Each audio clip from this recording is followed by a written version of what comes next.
Tahun 2022 ternyata belum baik-baik saja. Kita masih berkutat tentang penyebaran kasus COVID-19. Terlebih sekarang muncul varian baru, Omikron, yang juga masih menggentayangi Provinsi Lampung dan juga Indonesia. Tentunya kita harus mencari cara bersama dan juga bergotong royong untuk mencegah petaka COVID-19 datang kembali. Nah, kali ini kita juga masih dalam Bertajuk Lampung Pos bersama dengan Mas Widodo.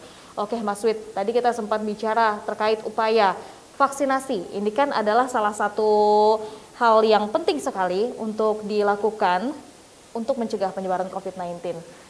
Dari dosis kedua sendiri saat ini masih menjadi PR ya, Mas Wid ya.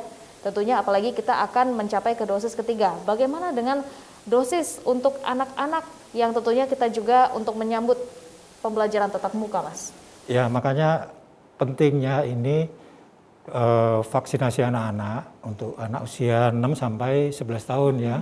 Di beberapa daerah sudah dimulai di Bandar Lampung, kemudian di Lampung Selatan dan di beberapa kabupaten juga sudah mulai. Tapi yang ingin kita ingatkan ini di sini bahwa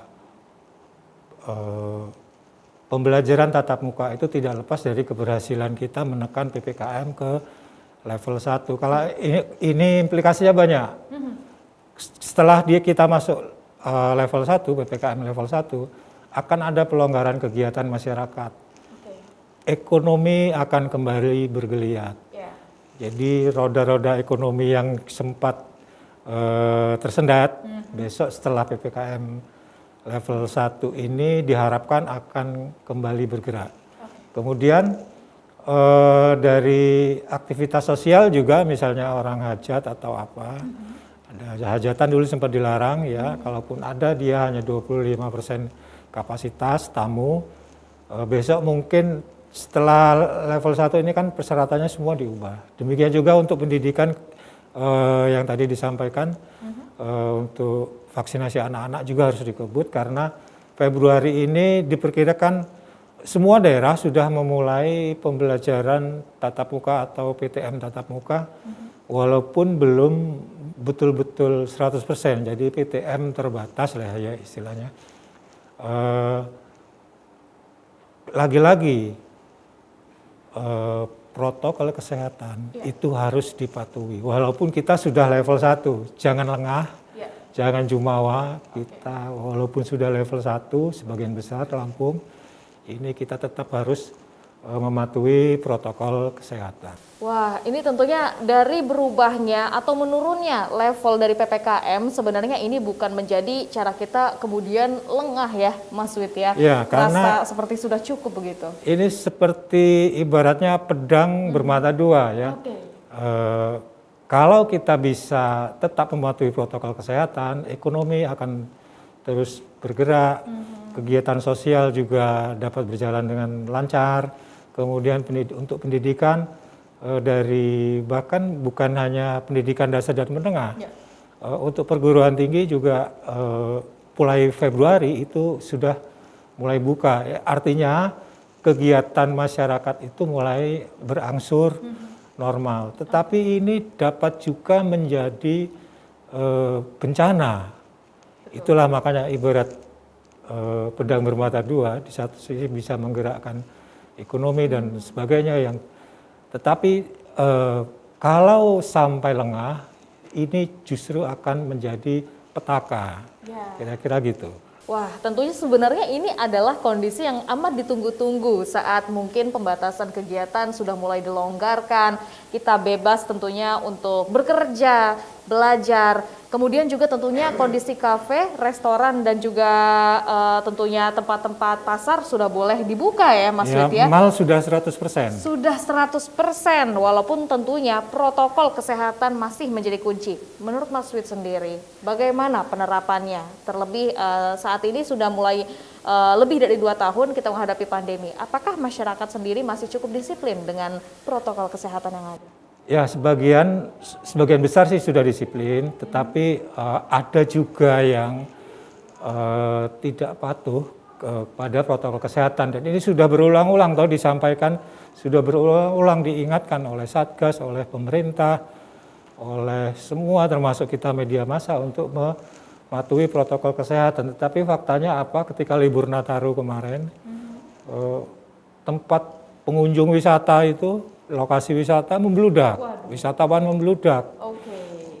Terjadi kerumunan di situ, mereka tidak menjaga jarak, bahkan ada salah satu tempat wisata yang kena sanksi administratif di Pesawaran karena lalai untuk menjaga protokol kesehatan para wisatawan. Oke, sebenarnya memang harus seperti itu ya Mas ya, harus tegas tentunya. Saat mungkin sudah kelonggaran diberikan, maka sebenarnya dari para pengelola objek wisata ataupun juga mungkin pemilik ataupun juga pengelola dari tempat berjualan itu bisa menegakkan protokol kesehatan yang ada dengan semestinya. Nah, bagaimana dengan masyarakat? Apa yang perlu dihadapi tentunya di tahun 2022 ini tentunya untuk mencegah varian Omikron masuk ke Ruwajurai? Yang lagi-lagi protokol kesehatan itu sudah jelas ya. Kemudian kalau untuk antisipasinya, antisipasi Omikron itu kemarin sudah disampaikan oleh Satgas, oleh Dinas Kesehatan bahwa andai pun kita tidak berharap ya, andai pun terjadi gelombang ketiga tsunami akibat Omikron ini, walaupun disebut gejalanya itu lebih ringan daripada COVID-19 yang awal, Dinas Kesehatan sudah menyiapkan peralatan, tempat tidur, ruang isolasi, termasuk yang paling penting pada saat gelombang kedua dulu yaitu stok oksigen.